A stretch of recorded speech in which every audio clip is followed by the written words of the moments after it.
Hi everyone, this is Prospect Ria. I'm on the official Big Hit webpage. We're going to be reviewing everything from this page, starting with the prologue/prelude clip and the concept photos, and then the album preview, and then the official teaser. I initially planned on responding and reacting to their concept photos with song lyrics for the sake of everyone's entertainment. If you've watched my member profile reviews, you know my formative relationship with Korean music lyricisms and unique history with the K-pop industry, which would make sense for me to respond with song lyrics. But it turns out that I actually have some substantial stuff to say, so for the sake of brevity, we'll keep this professional. I recently signed up for a TikTok account, but I don't know how to use it yet, so I might upload the funny lyrics responses as YouTube shorts. But anyways, let's get started. I don't know what Hai calls this, so I'm going to call it a prelude. The symmetry functions as a setup for the overarching narrative. In storytelling, the opening image holds a lot of weight in terms of thematic signification, so we can already glean from this imagery alone how the conflict will be resolved by the end of the story, by the end of the album. So what does this imagery symbolize? Hope, right? So the first time I ever saw this type of imagery was when I was a teenager, and it was pretty iconic. I thought it was pretty clever. By now, I'm pretty sure that the people on Tomorrow by Together's creative team are probably around my age, because it was a pretty formative moment. Why does this imagery signify hope? Because even in this post-human concrete jungle and desolate landscape, right, hope will inevitably sprout. So long as our blood is still warm and the heart still beats and the human mind still hasn't forgotten how to dream. Reality is not perfect. It is flawed, but that doesn't mean it isn't beautiful. That is the signification of this image, I would argue. The rain symbolism in reality. Rain often signifies the cleansing of the spirit, or in a monotheistic creationist narrative, right, it signifies hope. But when it's set against this decrepit cityscape backdrop, I would argue that it symbolizes the corruption of growing up and the pollution that permeates the real world. And we can say this because firstly, the four members have been polluted. You can see that the four members have been polluted by the real world. Kai is the only one who still retains this fairy-likeness. He's covered with umbrella and is the only one who doesn't get wet. And secondly, as the oldest, Yeonjun is soaked from head to toe, right? And he's literally lying on the ground, weighed down by the gravity of a desolate reality.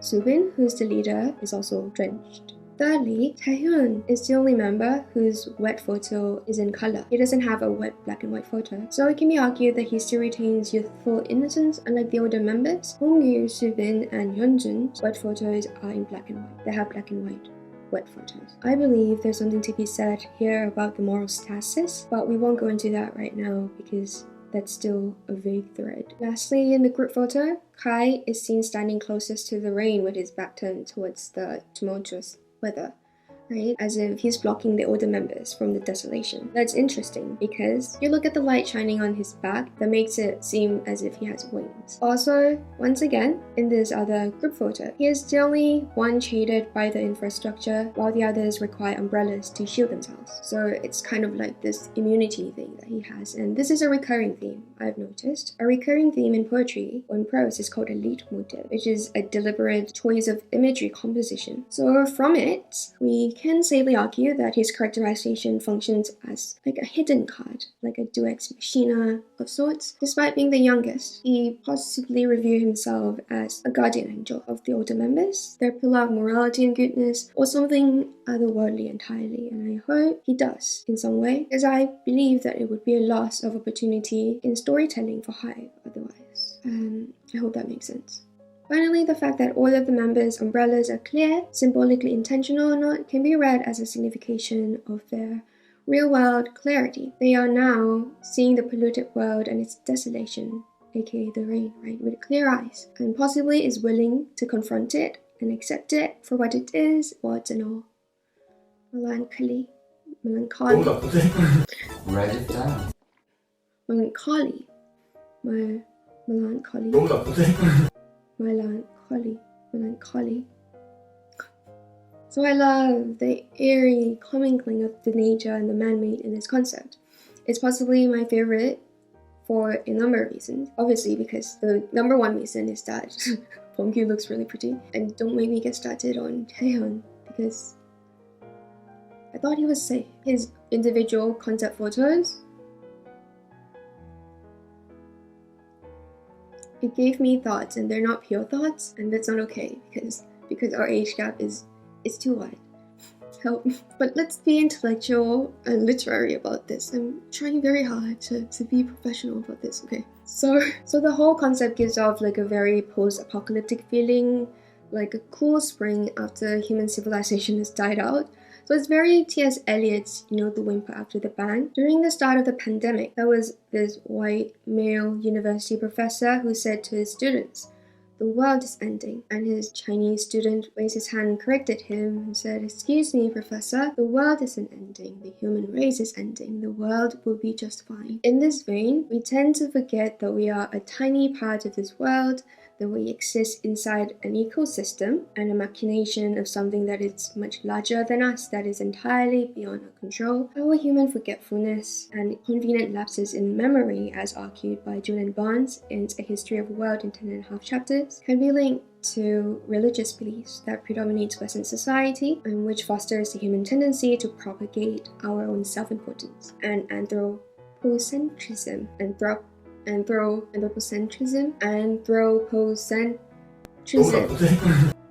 My English is not working today. So the aforementioned professor of sociology realized that, despite his education and degrees, he was seeing the world through a distorted lens. He thought he had clarity, that he had been living without biases as an enlightened individual, but that wasn't the case. We all have biases, and we all are subjected ingrained beliefs formed through our upbringing. And this gives a framework for us to navigate the world and process our sense of self. That's how identity is formed, or our self-image is formed. This is what Baudelaire calls habitus, and arguably what Gramsci calls consent without choice, and what Sartre calls the look, and what Fanon and Paba call entrapment. And the quicker we are able to accept our shortcomings and our ontological limitation and understand that we are not as important or as free of biases as we wish we are, the quicker we can break free of the arrogance that is holding us down, that is weighing us down. Moreover, I believe that another lens through which we may be able to view this melancholy concept is through the stages of grief, or alternatively, through Fanon's phases towards the production of revolutionary literature works. Revolutionary literature works. What this means is that the members, as native intellectuals, who have deviated from the human world and have returned to civilization, are disturbed by the world order and therefore reject it, as they recall the culture and customs of which they are no longer a part. And the third phase, according to Fanon, is the fighting phase, wherein the social agent grows to value their own culture and makes a revolutionary return. So it's about the reconciliation of two worlds. So melancholy is arguably the beginning of the transition from the second phase to the third phase. I hope that makes sense. You're dropped into the desolate world, and then you go through your rebellion phase, right? Because you don't want to be a part of this world order. So the melancholy is about the rejection of society and turning away from human civilization. We can argue that the boys too long for the wilderness and the unruliness and freedom of nature, so they try to create their own civilization and way of being, away from society, but the real world inevitably penetrates their attempts to do so, their attempts at doing so, and you can see this with the props and the setting and the styling choices. I would say that the wolf/dog accentuates the wildness, but also the musical instruments. But the musical instruments hint at their reprieve in the real world. Ultimately, what heals these boys from the broken reality will be music. It's worth noticing that they are all modern instruments that require electricity to create sound. Even the drums have a metallic coating, giving off a grunge feeling. So what does this symbolize? If they are outright rebelling and turning away from society, the creative team would have chosen traditional music instruments made of wood or unprocessed materials, but they deliberately chose modern equipment. And there are even spotlights. Even in the photos where there aren't any instruments, cables are deliberately placed in the frame to showcase this dichotomy, the conflict between the wish to reject reality and the inevitability of acceptance. This points rather heavily, I would argue, to Gramsci's idea of consent without choice. I like the print on Pumpkin's shirt. In his individual photos, you can see that he's looking directly at the camera, and his shirt says he enjoys invisibility, while there are speakers and spotlights around him. So despite what's written on his shirt, his photos are essentially saying, "Look at me, see me, listen to me, hear me." This conflict, which gives rise to irony, is what makes these photos really interesting to me, in my opinion. And I love the styling teams and makeup artists having use of under-eye makeup to convey this, because it gives off a very desolate vibe and it kind of hints at the toll rejecting society has on the boys, especially on Pyeongkyu. And so at the end of the concept film, when Kai pushes the camera away, that's my favorite part. It's like he's saying like, "Don't look at me." And it seems that he's the only member whose identity is congruent. There's no apparent irony to his sense of self. Everyone aside from Kai's in conflict because despite his performativity to match the other members' vibe, right? I would argue that he's the most whole, and his close relationship with animal reminds me of Isaac in Meg Rosal's How I Live Now. There's this almost like mystic quality in his bestiality. Can I say bestiality? The human animal. He feels the least human but the most complete. I hope that makes sense. Lastly, befitting of the melancholy concept. The boys are not happy, but why are they not happy exactly? They know that the end of this way of life is inevitable, and the boys have essentially failed to build their Neverland on Earth. So of course the next concept is clarity. Their return to civilization, but there's still a hint of rejection there, which can be gleaned from the setting, which is the rooftop. They're above society, but not looking down on society. But they're stargazing, waiting to see the last light. And there's also a kaleidoscope. Is it called a kaleidoscope? You know, the thing that you use to look at the stars? And I think this is their goodbye, their last goodbye to Neverland. It's interesting because the styling gives off a very British youth subcultures, like the dandies and like the rude boys, like British grunge. The sky eventually sets, and their picnic setting with drinks and blankets give way to shattered glass and broken objects. I don't know where the looking glass went, or the stargazing thing went, but they're not there anymore when the boys are gazing up at the stars in the night sky. We could argue that the boys no longer have any need for the kaleidoscope, the looking glass, because they are now able to see the truth with clarity. Yeonjun's wearing a lot of pearls, and his robe is fitted to give off this feeling of a toga, which is a Roman robe used by military officers during like the Roman period, which came after the Greek period, like the ancient Greek period. The creative and styling team's choice to use tartan in this concept is worth noting, because even the cushions and the curtain inside the attic is tartan print, right? So there's something to be said about the deliberateness of it. You could read this as a foreshadowing of hard lines and rules of society that they were initially rebelling against, but now Pyeongkyu and Yeonjun are literally wearing them. In one of the group photos, Kai is the only one sitting on the ground. I don't know why. It's worth pointing out though, since he keeps doing things differently from the other members in other concept photos as well. The whole clarity concept gives off a very rooftopper vibe. If you've never read that book, please go read it. It's a wonderful children's book. Beautiful.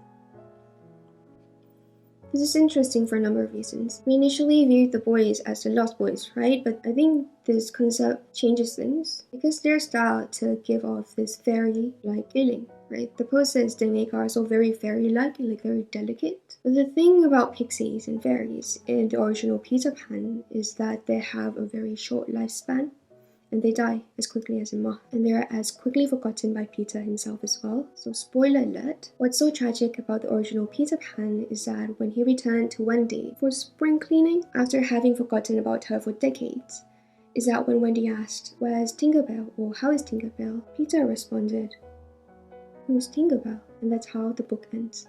That's why it's so tragic. Let's talk about the helmet. Safety first. I find it interesting, funny, and creative that the styling team gave these kids helmets. These boys, these men, helmets. So the magic's wearing off and they're about to fall, right? It's as if they understand the inevitability of their descent. So they're like, yeah, okay guys, let's put on our helmets. We're about to take the plunge. My point of contention as an educator and a scholar is the use of fake ones and glamorization of violence as an aesthetic choice and styling practice in the K-pop industry in general. So this is not just exclusive to Tomorrow By Together or HYBE. I don't think it's healthy and I don't agree with it. Cuts and bruises aren't cool, and I don't want young people to be fed those kinds of imagery because they're deliberately styled to make, the idols look pretty, right? But what are we really saying when we do that? I've never mentioned this outright on this channel, but I'll say it now, so close your ears if you don't like real world violence and you can't stand abusive stories. So trigger warning. So during my late teens, there was a Korean choreographer who I was close to. He was 11 years older than me. My mother left me in his care when I was starting from when I was 15 all the way until I became an adult, all the way towards the end of my teenage years. And the memory I remember most vividly was when he grabbed me by the throat and slammed me against a wall of the dance practice room. I remember it not because I was scared or frightened of him. I remember it, I think, because in that very specific moment, I was being held in a chokehold by a man who I should be able to trust. A strange thought came into my head, and the thought was, not again. I remember that I wasn't scared at all. I looked into his eyes. I wasn't scared. I was just numb. I didn't struggle. I didn't cry. I was very calm, and I thought, not again. Which is very strange, because all the other memories I have of him weren't awful memories. So what did I mean by not again? Isn't that scary? The question is, right, what did I make myself forget? The mind is seriously a labyrinth. And, as an adult now, I believe that worse things must have happened to me during those years growing up, and I have erased the worst memories. There were other people in the practice room, okay? And there was even another man in the practice room. It was another dance instructor. Well, all of them were Korean. And he did nothing. He was just watching us as if it was some kind of movie. That happens, I wouldn't say a lot, but that was kind of like a theme of my life with people watching and just being bystanders. I previously mentioned the downside of the strict kind of Korean age and power hierarchy, and this is a more extreme example of it. The choreographer who hurt me was a sondenim, right? A senior. Nobody could go against him. I understand that, and in that context, anyways, I was the one in the wrong because I acted out as a teenager, so that was my punishment. I don't hold hostility towards him or anyone in that room because I'm just not that kind of person, and I actually still feel embarrassed for having angered him. But ever since then, I've dedicated my life to reading and learning how society and people work because I want to be able to look back on the difficult times with understanding. Right? Because I believe that once you're able to understand someone or something utterly and completely, it's impossible to harbor hatred towards them. And I don't want to be a hateful person. I want to become somebody who can love others and understand others easily and genuinely, without needing to be loved or understood in return. They say that people who grew up without love become monsters, but I don't agree with that narrative. I reject it. Because growing up, I thought about that idea a lot, and I didn't like it. I still don't like it because I didn't want to be a monster, and I don't want to be a monster. And objectively, it's not fair that you have to become a horrible person just because horrible things happen to you, right? So I hope that I can become somebody who heals others with my words and even just with my presence, someone who makes the lives of others better. After meeting me, I hope you leave as a better human being. That's all I want, really. So if you're going through a tough time, I want you to know that the gravity of a desolate reality shouldn't hold you down. You can fight it, even if it's difficult and the circumstances aren't ideal. Even if you feel like you have to work harder than everyone else in order to achieve the same result, don't give up. Just keep pushing on, because before you know it, you have left that desolate reality behind and gained a new reality. I can guarantee that. Third.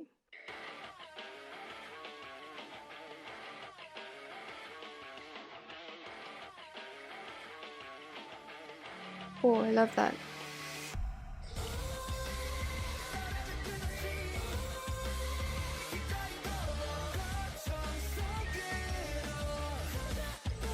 Oh.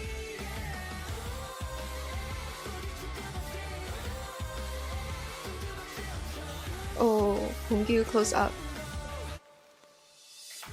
What's that Yeonjun's drinking?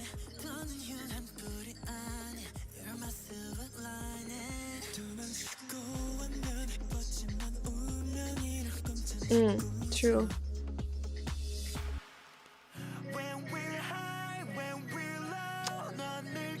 Have I heard this song before? Or does it sound so familiar?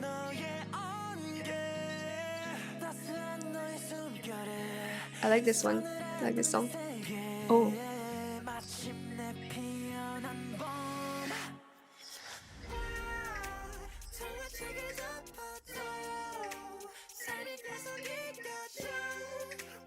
see the resolution. There's no ever after. There's no happy ever after. But everything's okay. See? I rather like it this way. Oh! This is very indie. Oh my god, I love this. It sounds like... what is it? It sounds like Buzz or Nell. No, not Nell. Wow. Who wrote this? Oh, I love this one too. What the hell? Oh my god.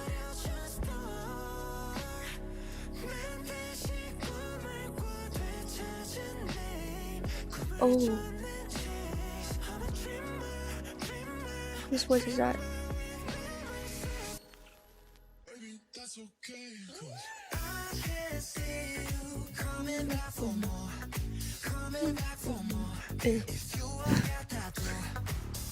Can't see you coming back for more. Okay. Oh my god, don't know how you do it like that. Yeah. Oh my god, don't know how you do it like that. Oh my god, just somehow you bring it right back. Yeah. Oh my god, don't know how you do it like that. That was nice. Chase Out Feeling is very, like, very pop. I like it. I'm really looking forward to Happily Ever After. I don't know why. Was it Dreamer? It's not Dreamer. What was it? 진통호? 한국어? Was it even that one? My brain's not working. Sounds very familiar. I don't know where I heard it. Hwang Yubin, Happily Ever After. He's on a lot of these tracks. That's the producer. That's cute. That's nice. So now we're going to be watching the official teaser, Chasing That Feeling.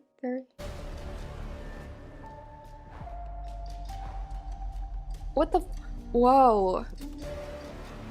What? Get down from there! It's dangerous. Is this a movie? Oh my god! It's Avengers. The setting.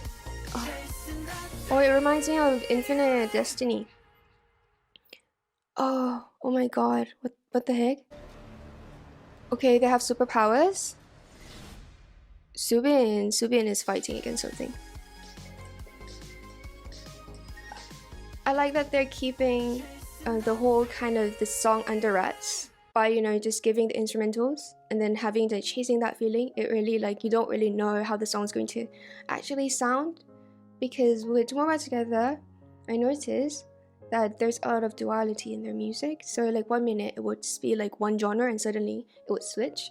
So that's interesting. And the setting gives off a very like superhero vibe. It's like a movie trailer, and it's not just because of them doing, like, Yeonjun is holding onto the back of a taxi. I don't know what he's doing. Good job holding on. I mean, it's dangerous, but good job. Taeyeon was standing on top of the traffic light pole. Bongyu has some kind of radio thing, which is fitting because it's like the melancholy concept, right, with all the instruments and speakers and things like that. It's not really just those imagery that causes the feeling that it's like a superhero movie, but also the sound at the beginning, right? That's a very cinematic sound, and we associate that with something epic, like an epic movie, epic film, and things like that. So when they set it up like this, when Hype sets it up like this, people, specifically me, I'm going to expect the MV to be like a 2-hour film, okay? And if it's not, I'm going to be very disappointed. It better be a film, and these boys better be acting in them. Otherwise, I'm going to be very disappointed. I want 2 hours of them being superheroes. Give me that fanfiction. Give me that crossover fanfiction. I need it. One of them better have time travel power, okay? I like time travel. But the backdrop of the set, that's why it seems like the color grading also adds into the fact that it becomes very cinematic. Because that's what we associate with like Avengers movies and things like that. And also the setting, it's like, even just like with the concept photos, the reality concept photos, right? It gives off a very Jessica Jones vibe, and I'm glad they ran with that. Yeonjun holding onto the taxi, I'm still confused about that, but it was a very effective imagery because it's now stuck in my brain. I need to know why he's holding onto the taxi, and that's the point. of a teaser, right? It's supposed to make you curious. So good job, Hive.